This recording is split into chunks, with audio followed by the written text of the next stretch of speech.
তো তোমরা তো বাড়িতে সকলেই কম বেশি পাবদা মাছ করে থাকো। তো আমাদের বাড়িতে পাবদা মাছটা খুব বেশি হয়।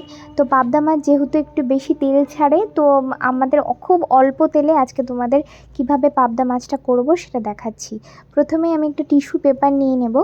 এই টিস্যু পেপারটা দিয়ে মাছটার তেলগুলো সোপ যাতে করতে পারে সেজন্য টিস্যু পেপারটা নেব।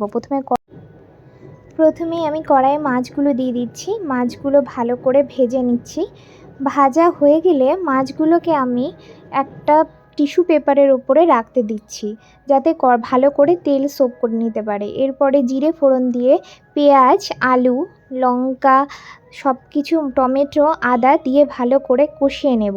তাতে জিরের ধনের গুঁড়ো দিয়ে এভাবে ভালো করে কষিয়ে নেব। তারপরে ঝোলে মাছগুলো দিয়ে দিচ্ছিলাম। দেখো তোমরা কতটা তেল, টিস্যু পেপার তেল সোপ করেছে। এভাবে মাছের ঝোল রেডি করে নিলাম।